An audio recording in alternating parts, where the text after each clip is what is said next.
Monsieur Didier Raoult, merci beaucoup d'avoir accepté notre invitation.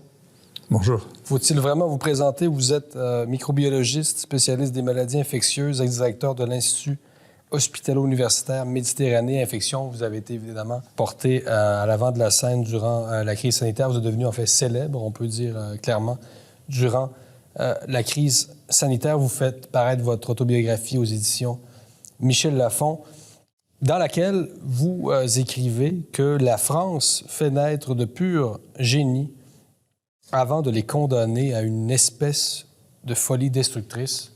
Êtes-vous déçu de votre pays, la France, autrefois un phare de la science et de la liberté? Si vous voulez, je sais pas, il y a des hauts débats, il y a une histoire française que je connais, donc je ne suis pas surpris. Si vous voulez, j'ai eu l'occasion, d'ailleurs, lorsque on m'a demandé de m'exprimer sur le sujet du Covid à l'Assemblée nationale, de dire la France a cette particularité extraordinaire d'être le pays de la Révolution qui a tué le plus grand scientifique du monde, le plus grand poète français, le plus grand juriste français en moins de 2 ans. Et ce régime-là qui est vraiment décapité la science, la connaissance et l'art, quelques années plus tard, 5 ans plus tard, avait comme premier consul Napoléon qui s'entourait des esprits les plus brillants qu'il pouvait trouver. Qu'ils soient d'accord ou non avec lui, ce n'était pas son problème, c'était qu'il serve la France et qu'il le serve.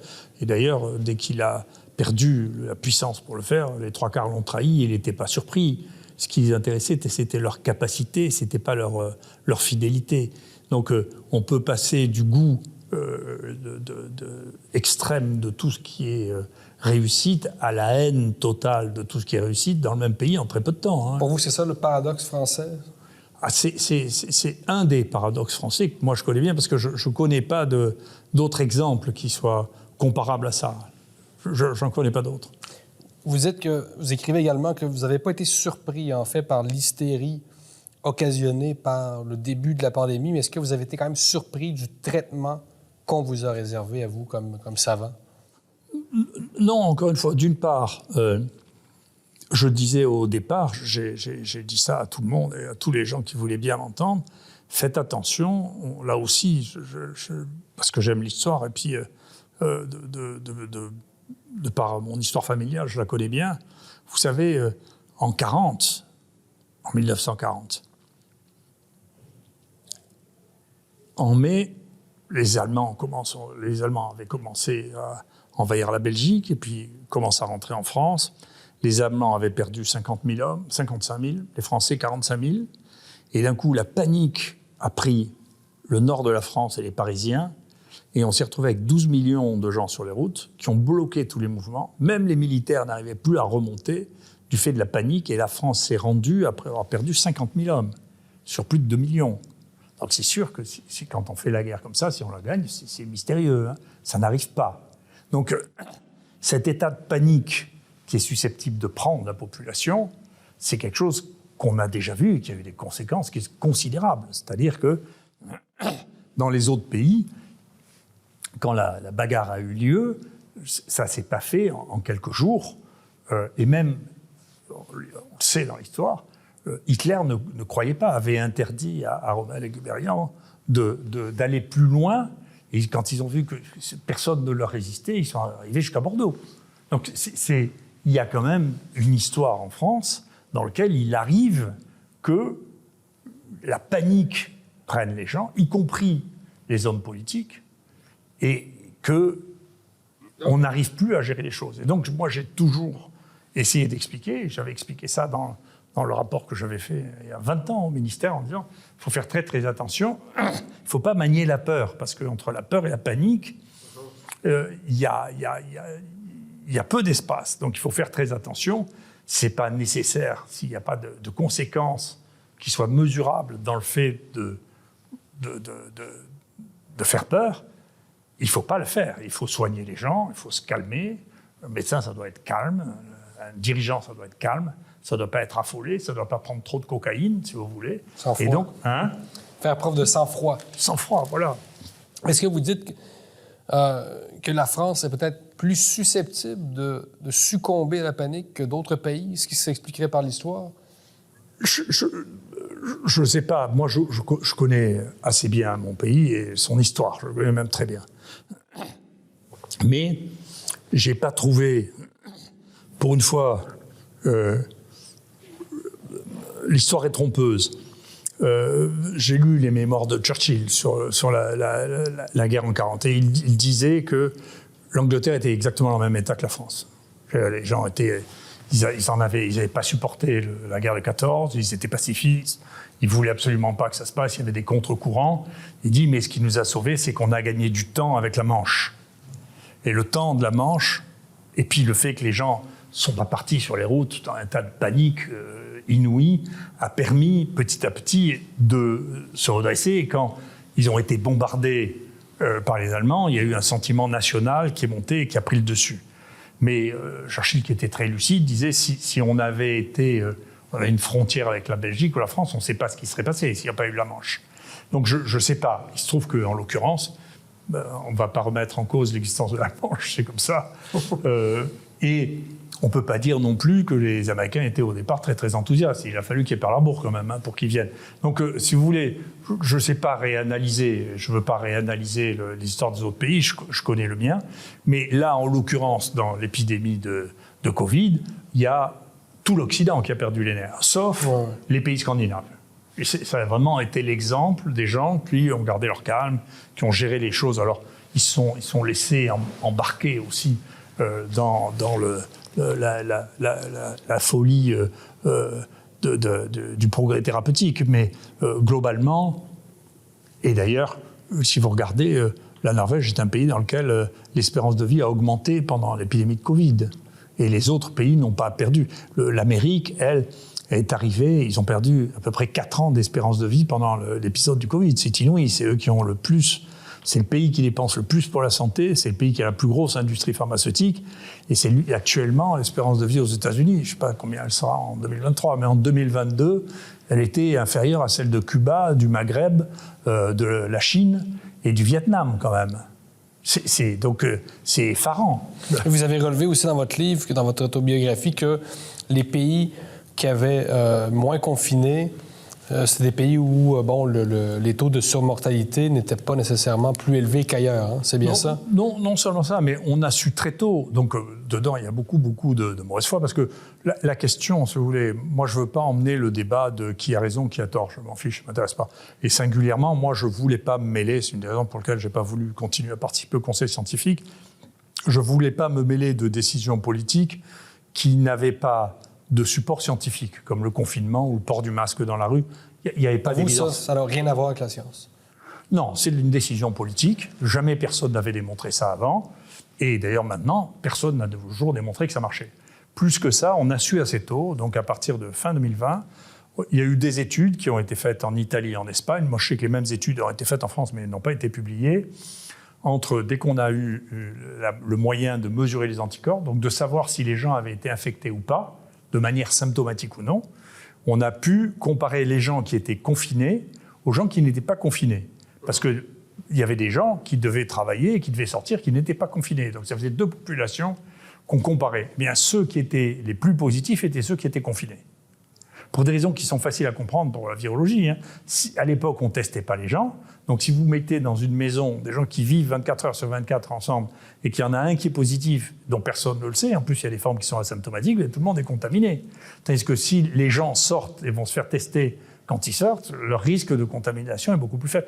Nous, par exemple, dans l'UHU, qui est le centre hospitalier qui a reçu le plus de Covid de tous, le personnel de santé a eu un taux de contamination en dehors de l'hôpital de jour à la fin, parce qu'il y avait 100 malades infectés par jour qui étaient là. Mais dans les étages où les patients étaient hospitalisés, les infirmières, les aides-soignantes, etc., avaient un taux de contamination, et les médecins avaient un taux de contamination qui était le même que celui de la ville. Donc ça veut dire qu'on pouvait se protéger dans les services de soins, à condition qu'on soit équipé pour ça, et que, en revanche, le fait de confiner les gens chez eux, sans savoir s'ils vivaient avec quelqu'un de contaminé ou pas, n'était pas raisonnable. Donc, maintenant, les données qu'on a, c'est que c'est contre-productif. Après, les données que les gens ont fait par État ou par pays, aux États-Unis, ça a été fait étape par étape. C'est très facile, puisque du coup, il y a des États qui ont demandé le confinement et d'autres qui ne l'ont pas demandé. On a regardé quel était l'état des épidémies chez les uns et les autres, il n'y a strictement aucune différence. Donc ça ne marche pas. Mais en revanche, il y a des conséquences économiques qui sont ce qu'elles sont. Mais en tout cas, ça ne marche pas. Pas plus que le masque dans la rue. Maintenant, là où le masque marche, on le savait, c'est dans les rapports soignants-soignés. Mais dans les rapports soignants-soignés, vous savez... Ils ont rétabli récemment le masque à l'hôpital, dans certains hôpitaux au Québec. Bien sûr, parce que... Pour vous, ça, c'est une mesure qui est scientifique, là, contrairement à celle que vous venez d'écrire. Ça a d'ailleurs été démontré au Canada. Ça a été démontré à Toronto pour la première épidémie de SARS. Ça a été démontré que le personnel de soins... Mais vous comprenez, quand vous auscultez quelqu'un, que vous êtes penché sur quelqu'un et qui vous tousse dessus, si vous voulez, c'est raisonnable de penser que vous allez l'attraper. Mais dès que vous êtes à quelques mètres, il faut le démontrer que vous allez attraper. D'autant que l'infection, c'est un peu scientifique, mais l'infection dépend de l'inoculum, c'est-à-dire du nombre de virus. Et plus vous êtes loin, moins il y a de virus. Donc les gens qui font des modèles, ils peuvent toujours dire, non, mais c'est vrai qu'il y a des virus à 3 mètres, mais le nombre de virus qu'il y a à 3 mètres, à côté du nombre de virus qu'il y a à 20 cm, ça n'a rien à voir. D'accord ? Ça, c'est l'inoculum, le nombre de virus. Et donc, il faut avoir 16, 17 virus pour faire une maladie. Sinon, si on avait 10,2 ou 10,3, vous ne le faites pas. Donc, ce qui est un des modes de contamination les plus importants de tous les virus respiratoires, c'est les mains, bien sûr. Et donc, c'est beaucoup plus important c'était beaucoup plus important de passer son temps à se passer les mains à l'alcool, ce qui est quand même très simple, si vous voulez, que quand on touchait des choses ou quand on touchait des gens, c'était beaucoup plus efficace, si vous voulez, que de se balader dans la rue avec un masque. Donc ça, se laver les mains, c'était bien que les gouvernements l'aient encouragé? Alors ça, c'est prouvé scientifiquement, et puis c'est vraiment une preuve scientifique, c'est pas tricher. Je vais vous expliquer comment ça vous intéresse. Hein. Oui, non, mais j'étais moi-même un peu moqué. J'avais reviewé ce papier. Le Lancet avait envoyé un papier à reviewer, qui était un papier qui était été fait par des Anglais au Pakistan. Et donc, ce qu'ils avaient fait, ils avaient pris des îlots dans plusieurs villes au Pakistan, et il y avait des familles dans lesquelles ils implantaient le lavage des mains. Alors, ils implantaient le fait que les gens se lavent le corps en entier une fois par semaine, et le lavage des mains tous les jours. J'ai refait cette même étude en Afrique, j'ai retrouvé exactement la même chose. Au Sénégal, je trouvais la même chose. Dans des villages qui sont loin de tout, sans électricité, sans rien, fournissant du savon, simplement. Et on a comparé 2 villages. Et quand vous faites ça, au début, eux le faisaient. Moi, j'ai fait que copier ce que les Anglais avaient fait au Pakistan. Mais quand ils ont fait ça au Pakistan, ils faisaient ça parce qu'on savait que les diarrhées, les infections gastro-entérites étaient transmises par les mains. Et donc, l'idée, c'était de préserver, c'est une cause très, très fréquente de maladies et de morts chez les enfants, en particulier dans le sous-continent indien. Et donc, ils avaient dit, on va voir si ça diminue les diarrhées. Et ils avaient pris comme témoin, comme contrôle, les infections respiratoires. Parce que personne ne pensait que les infections respiratoires venaient par là. Et à leur surprise, ça a diminué 30% les diarrhées et 30% les infections respiratoires. Et c'est là qu'on a compris, par hasard, et il n'y a que quand on trouve par hasard que c'est vrai.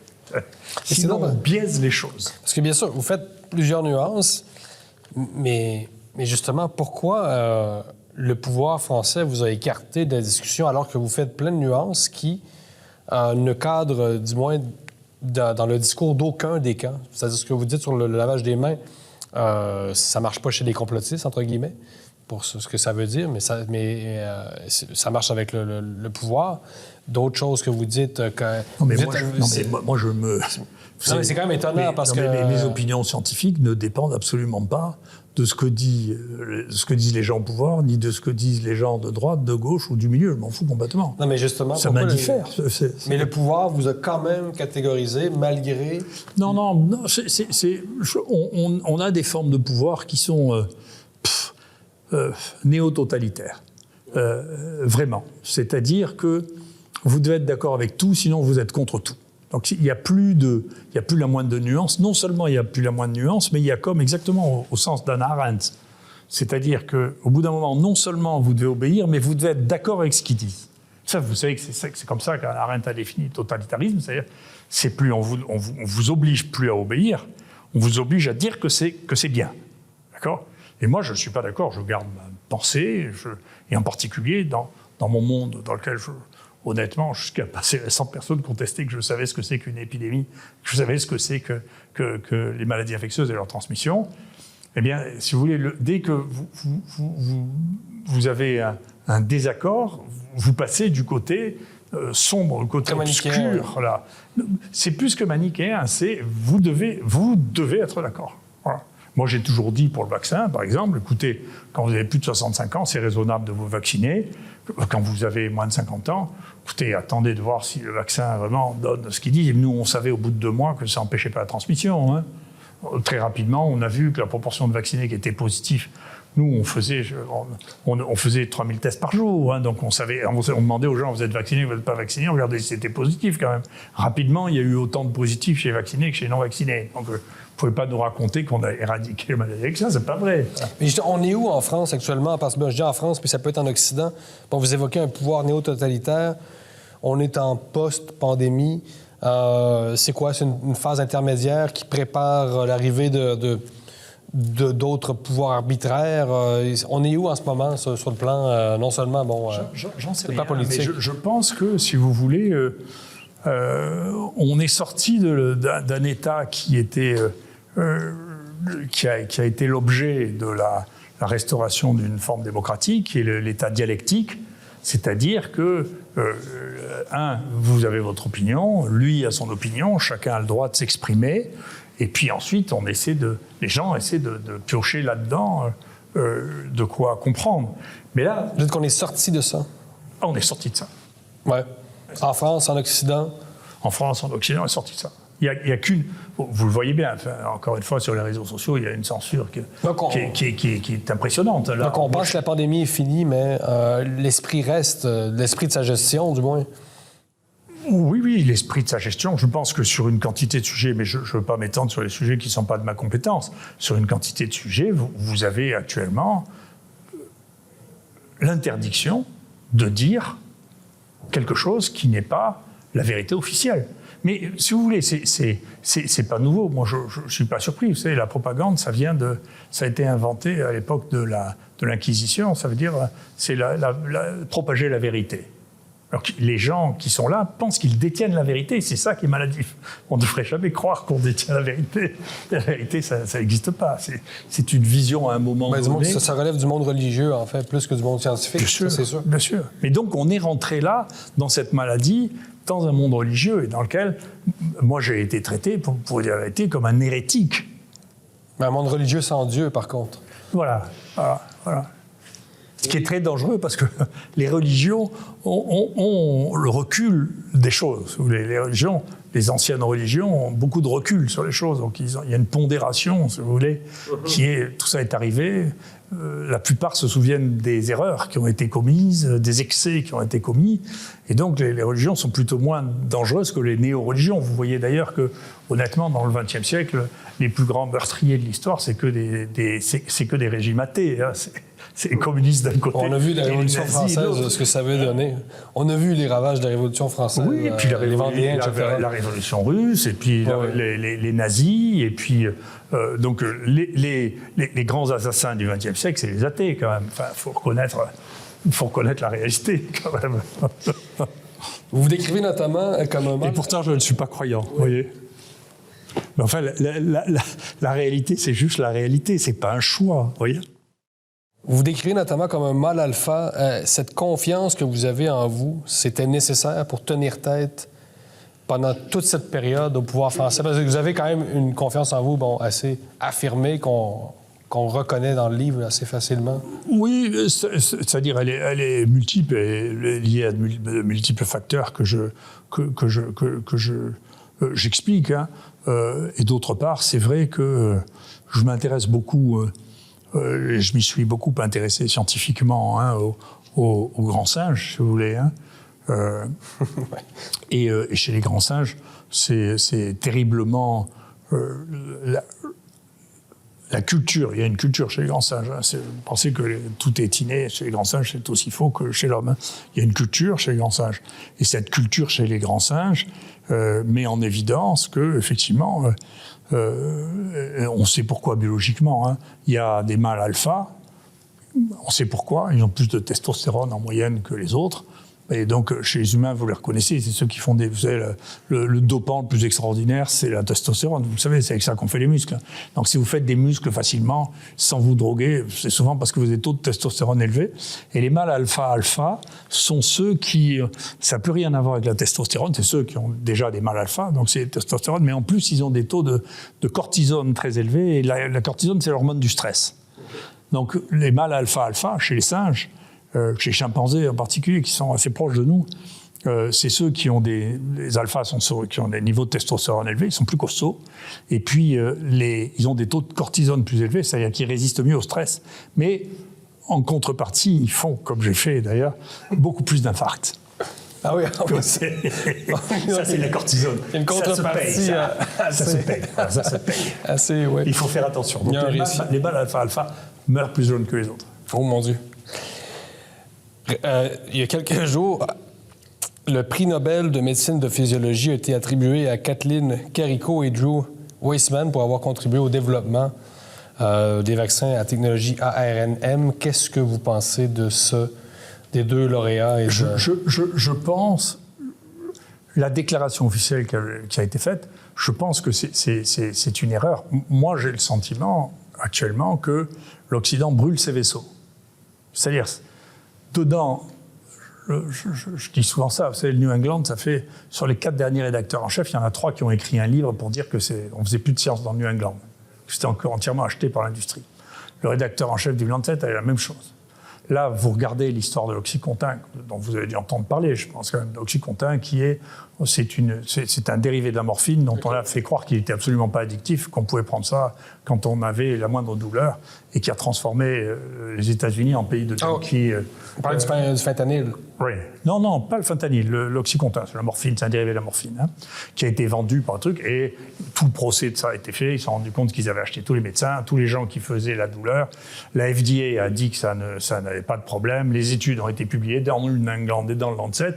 Donc, c'est exactement la même chose. Hein. Donc, moi je veux bien que les gens découvrent ça, mais ça a même fait l'objet d'une série télévisée, donc vous n'avez qu'à la regarder, et puis dedans, on vous explique tout ça, et les mêmes qui avaient publié ça ont dit quand même c'est un scandale, c'est honteux, on espère qu'ils vont être punis. Donc, si vous voulez, tout ça revient l'histoire du Vioxx, dont vous avez peut-être entendu parler, ça a été publié aussi dans le New England, où l'industrie avait dissimulé les résultats, on estime qu'il y a 50 à 60 000 morts. Donc, tous les ans, si vous voulez, il y a, je sais pas, entre 5 et 8 grandes industries pharmaceutiques qui sont pénalisées aux États-Unis, parce qu'aux États-Unis, ils punissent quand même. Ils ne les mettent pas en prison. Enfin, ils leur prennent une partie de leurs bénéfices. Pas tous leurs bénéfices, mais une partie de leurs bénéfices qui fait partie des risques que couvre l'industrie pharmaceutique, mais qui couvre largement les bénéfices. Ouais, c'est ça. Et ils ont plus de bénéfices que de risques. Donc, tout ça, c'est transparent. Après, qu'on vous dise, vous êtes un complotiste, comme moi je racontais, j'ai écrit un livre il y a 9 ans de ça, sur l'utilisation des dérivés de l'opium. En disant, vous êtes fou, vous ne pouvez pas traiter toutes les douleurs avec ça. De temps en temps, il faut être capable de supporter un minimum des douleurs banales, parce que, y compris, on recule le seuil de la douleur au fur et à mesure qu'on n'accepte plus les douleurs banales. Les douleurs qui deviennent insupportables sont des douleurs qui sont de plus en plus faibles. D'accord ? C'est-à-dire que on s'éduque à ça comme au reste. Donc si on refuse de s'éduquer, c'est-à-dire avoir la moindre douleur, en réalité on ne supporte plus rien. Et si on commence à traiter les douleurs banales, faibles, avec des dérivés de l'opium, on ne peut plus s'arrêter. Donc c'est un vrai problème qu'on voit se développer aux États-Unis, qui commence à arriver en Europe de la même manière. C'est on ne peut pas traiter toutes les douleurs en donnant des dérivés de l'opium, qui sont addictifs.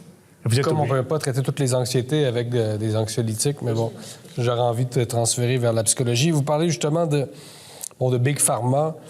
Vous êtes critique, vous pointez directement les intérêts économiques de Big Pharma dans votre autobiographie. Est-ce qu'il y a une manière, selon vous, de combattre, si on peut dire, l'emprise si vous voulez, moi, des Big Pharma? Je pense qu'il y a un manque de lucidité. Je pense, d'ailleurs, j'en discuterai demain lors de ma conférence, que le plus grand problème, j'avais écrit un livre que j'avais mis d'abord sur Kindle, parce que j'avais la flemme de trouver un éditeur à l'époque, que j'avais appelé « Ignorance et aveuglement ». Donc il y a une part dans les erreurs que l'on commet qui est due au fait que nous sommes ignorants. D'abord, nous sommes tous ignorants, découvre des choses tous les jours, donc on est tous ignorants d'un certain nombre de choses. Puis il y en a qui sont encore plus ignorants parce qu'ils ne savent pas des choses que d'autres savent. Et puis, quoi qu'il arrive, nous sommes aveugles. C'est des choses que nous n'arrivons pas à voir parce que, dont certaines sont générées par des conflits d'intérêts. Ça, c'est l'aveuglement. Et donc, le titre, malheureusement, a été changé quand l'édition est passée sur papier et maintenant ça s'appelle un petit truc qui est moins intéressant, c'est la science d'un sport de combat. Mais cela étant, le problème, un des problèmes majeurs actuellement de cette crise, c'est l'aveuglement. C'est la question, je refuse de débattre, on met n'importe qui sur un plateau télé, un type qui est néphrologue, l'autre qui n'a même pas l'idée de savoir ce qu'est un virus, et il me dit on va faire un débat. Moi, je ne veux pas faire un débat. Quand j'étais plus jeune, j'ai accepté de faire des débats. Je me suis retrouvé dans des situations fantasques, assez rigolotes. D'ailleurs, une fois, j'étais là parce que quand j'avais écrit mon rapport, j'avais dit attendez, il faut refaire quelque chose pour le vaccin contre l'hépatite B, parce que Kouchner, à l'époque, la gauche était contre les vaccins. Vous savez, ça change. Ça, la gauche était contre les vaccins et la droite était pour. Et le clivage a changé de côté. Complètement. C'est bizarre, hein, mais les gens ne se souviennent pas de ce qu'ils ont fait. Hein. Et donc, Kouchner n'aimait pas les vaccins. Et moi, le premier projet que j'ai écrit pour ce pays, c'était pour faire rembourser le vaccin contre l'hépatite B et contre Hémophilus influenzae, qui n'était pas recommandé ni remboursé en France. Donc, c'est moi qui les ai fait rembourser. Et j'ai écrit le dossier pour que la sécurité sociale accepte de les rembourser. D'accord ? Donc, et aujourd'hui, on dit que vous êtes anti-vaccin. Imaginez quand même l'ironie. Là. Et bien, on traite d'anti-vaccin. Ça me fait rigoler. Donc, quand Kouchner a fait cette énorme bêtise de supprimer la vaccination chez les plus jeunes, il a fallu repasser derrière. Et quand je suis repassé derrière, au ministère d'ailleurs, tous les gens qui étaient formés à l'école de santé publique étaient considérés que la vaccination, c'était un truc de l'industrie pharmaceutique et que moi, j'étais pour le lobby de l'industrie pharmaceutique. Vous voyez que l'histoire est amusante quand même. Donc, il y a des retournements de situation qui laissent rêveur. Toujours est-il qu'on m'a invité dans un plateau télé parce qu'il y avait toute une série de gens qui avaient... Il y a deux choses qui sont très fréquentes et donc les coïncidences sont terribles quand vous avez deux choses fréquentes à la fois. Et donc, il y avait la sclérose en plaques, la première poussée de sclérose en plaques chez les femmes jeunes, c'est une maladie très fréquente. La vaccination, on l'avait faite à tout le monde, et donc la chance que dans les semaines qui suivent commence une sclérose en plaques est très importante. Donc il faut faire des études. Les gens qui ont constaté ça, mais le premier qui a constaté ça est extrême. C'est le conseiller du Premier ministre de l'époque, il était très influent. Bernard Kouchner l'écoutait beaucoup, et donc ils ont dit écoutez, on supprime tout parce qu'il doit y avoir un lien. D'accord ? Et donc il a fallu 15 ans pour remonter ça.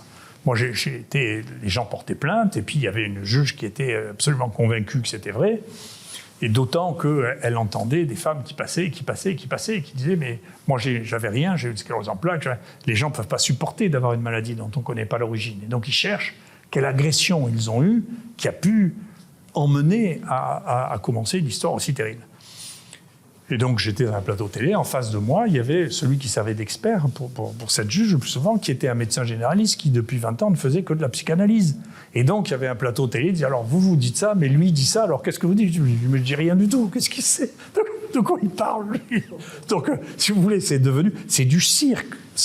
Tout ça, c'est de l'animation. Ça n'a rien. La science ne se déroule pas sur les plateaux de télévision, et l'information scientifique ne passe pas dans la presse. C'est pas là que ça se passe. En même temps, on comprend que ce sont des dossiers extrêmement complexes, que ça prend une formation universitaire pour comprendre certaines choses, mais est-ce qu'il n'y a pas un risque quand même dans le fait de laisser le monopole d'une question à des experts? C'est pas un peu ce qui s'est passé durant la crise sanitaire, c'est-à-dire quand la population n'est pas outillée pour comprendre un problème et que le problème est réservé à une petite catégorie, une petite élite, donc une espèce d'expertocratie qui finalement confisque la démocratie? Moi, je pense que c'est une bonne question.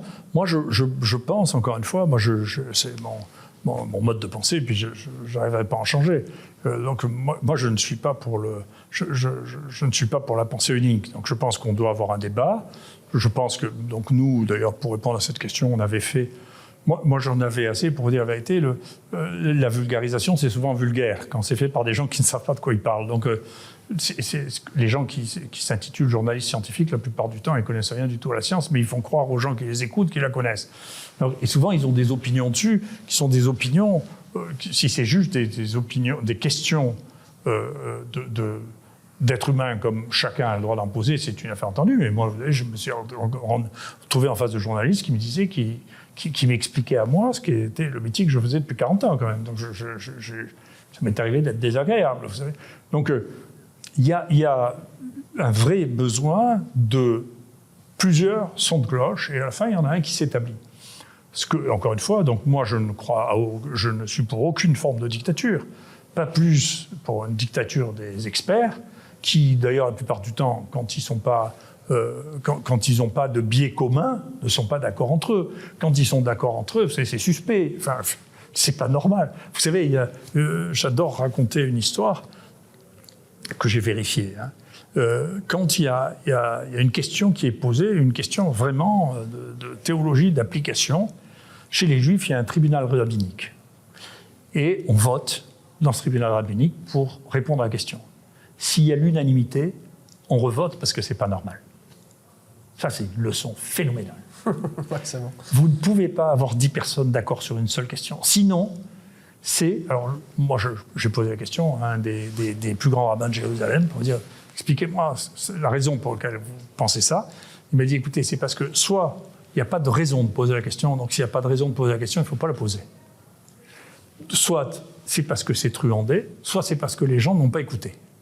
Mais ce n'est pas possible, vous ne pouvez pas avoir 10 personnes d'accord sur la réponse à une question. C'est juste pas humain. D'accord ?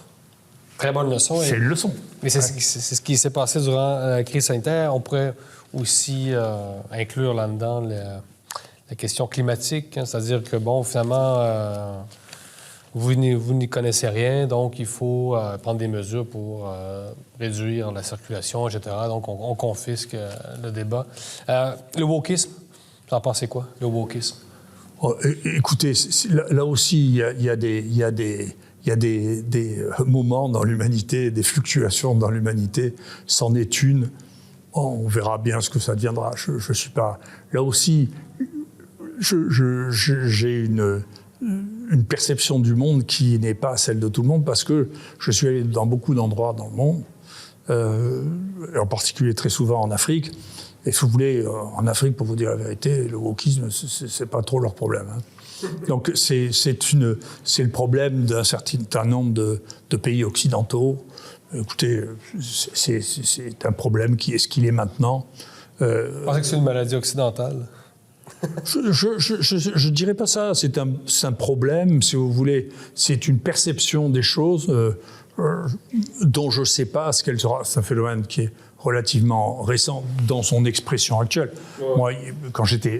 Vous savez, la première responsabilité médicale que j'ai eue, j'ai organisé et dirigé la première salle de prise en charge du sida à Marseille, dans les hôpitaux de Marseille. Donc là, effectivement, il y avait des transsexuels, il y avait ce qu'on appelait des travestis à l'époque, qui étaient donc des hommes qui avaient une vie de femme sans avoir été opérés. Et j'avais eu dans la chance, parce que c'était un type absolument génial, d'être l'interne du seul professeur qui acceptait de donner des hormones aux gens qui étaient transsexuels en France. Donc à la Timone, il y avait le professeur Val. Et donc, moi, c'est la première fois que j'ai vu un trans femme-homme. Les hommes-femmes, on en voyait assez souvent, qui prenaient les hormones, c'était opéré ou pas, mais qui prenaient les hormones. Mais femme-homme, c'était rare, j'en ai vu qu'un, j'ai vu chez lui. Et donc, lui avait un détachement vis-à-vis de ça qui était considérable. Il disait, oh mon Dieu, si ils ont que ça pour être heureux, ils ont que ça pour être heureux. Donc, après, si ça devient une question de société et qu'on finit par non pas attendre que les gens disent, écoutez, finalement, je suis si mal dans ma peau que j'ai envie d'avoir une autre peau que celle qu'on m'a dit que j'avais, ça va. Après, je suis plus réticent sur le fait que, vous voyez, par exemple, en France, on empêche les gamines d'avoir des jupes qui viennent jusqu'à la cheville. Mais si en même temps on leur dit, écoutez, à l'âge de 8 ans, vous êtes sûr que vous sentez un garçon, vous ne sentez pas vraiment une fille, il y a là une discordance qui doit amener à poser des questions quand même. Et vous ne voyez pas aussi la main de l'industrie pharmaceutique derrière l'industrie trans, vous qui... Non, ça alors, peut-être qu'elle y est, mais en tout cas, ça, je ne vois pas. Mais globalement, si vous voulez, moi, avec l'industrie pharmaceutique, je n'ai pas de problème avec l'industrie pharmaceutique. J'ai un problème avec la politique qu'on a à l'industrie pharmaceutique. Elle fait son métier. Son métier, c'est de gagner du pognon. Après, si on dit non, c'est des anges, vous êtes fous. Vous avez vu les gens qui dirigent ça. Vous avez vu les gens qui mettent de l'argent. Sur les mêmes, c'est BlackRock, Vanguard, c'est les bienfaiteurs de l'humanité. C'est pas le problème. Le problème, ils gagnent de l'argent. Vous ne pouvez pas dire à un type qui gagne de l'argent, écoutez, vous ne devez pas influencer les gens, vous ne devez pas faire de lobby. Non. Après, nos sociétés ne traitent pas l'industrie pharmaceutique comme elles traitent n'importe quelle industrie. Or, elle est de même nature, elle peut faire autant de corruption, elle peut faire autant... Donc l'erreur, c'est de croire que l'industrie pharmaceutique veut toujours notre bien. Non, c'est pas la question. La question, ils vendent des produits, ils pourraient vendre de la soupe ou vendre de la lessive. C'est les médicaments qu'ils vendent. Et donc, il faut les traiter comme des gens qui sont des partenaires économiques et non pas les sauveurs de l'humanité. Il arrive de temps en temps, vous savez, dans le 21e siècle, des médicaments qui aient sauvé beaucoup de gens, qui a été inventé, un peu beaucoup. Ce qui est d'ailleurs un des problèmes majeurs, c'est que dans notre système à durée très courte de la propriété intellectuelle, c'est-à-dire la propriété intellectuelle, c'est 20 ans. Et encore, ça a été prolongé parce que maintenant, c'est 20 ans, non pas à partir du début de la propriété intellectuelle, mais à partir du début de l'usage. Ce qui permet de gagner 5 à 10 ans, parce que sinon, ils n'avaient plus que 5 ans pour pouvoir faire des bénéfices sur 15 ans de travail. Donc, c'est compliqué, mais c'est un problème de politique, d'État et de gestion des conflits d'intérêts, des lobbies d'influence. Et comme ça, pour le reste, je ne crois pas que le pétrole soit plus propre que les médicaments, mais pas moins. C'est de même nature. Voilà. En terminant, parce que le temps file, vous avez évoqué l'Afrique. Vous êtes né en Afrique. Vous vous décrivez même au début de l'ouvrage comme un Africain blanc. Votre rapport à l'Afrique actuellement? Il va très bien. Moi, j'adore l'Afrique, donc je me sens très bien en Afrique. Les Africains m'aiment bien aussi, ils sont assez d'accord avec moi, d'ailleurs, il n'y a pas de problème. Donc j'ai pas de problème spécifique avec l'Afrique. Je m'entends bien avec eux. Moi, les meilleurs étudiants que j'ai depuis 15 ans sont africains. Ils ont une vitalité, un goût de s'élever et de réussir qu'on trouve beaucoup plus rarement actuellement chez les Occidentaux. Donc je suis très, très fier. On a formé des centaines de gens qui viennent d'Afrique.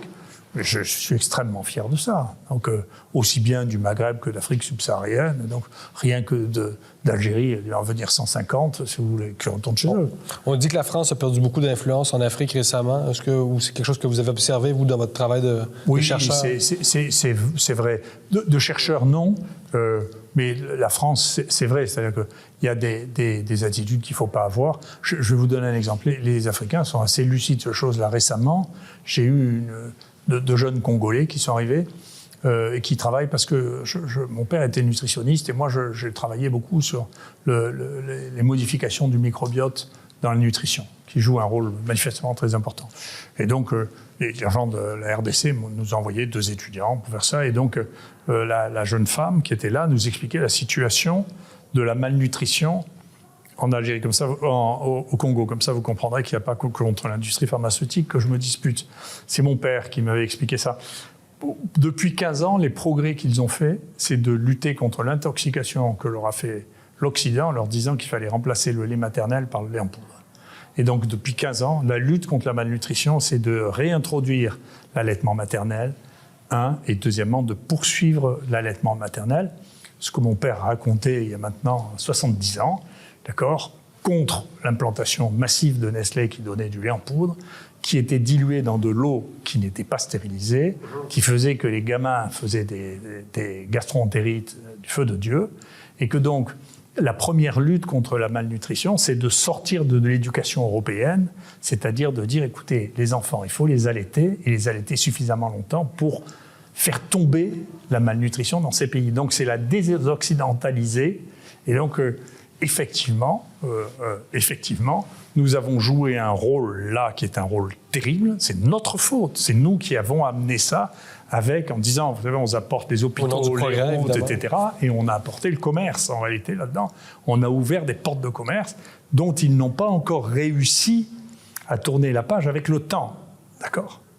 Donc, on ne peut pas arriver maintenant et leur dire, vous savez, heureusement qu'on était là pour vous apporter la civilisation. Vous savez, donc, si vous regardez le bond de l'espérance de vie qu'ont fait les pays décolonisés après la colonisation, ça vous fait peur. Il y avait 40 ans de différence de vie entre le Sénégal et nous, et il y avait 30 ans de différence de vie entre les autochtones algériens et nous, quand on est parti quand même. Donc il faut parler aux gens avec respect. L'histoire, c'est l'histoire, on ne la refait pas, c'est comme ça. Mais il faut leur parler avec respect, il ne faut pas les prendre pour des imbéciles. Il ne faut pas le faire. Ah, bien sûr.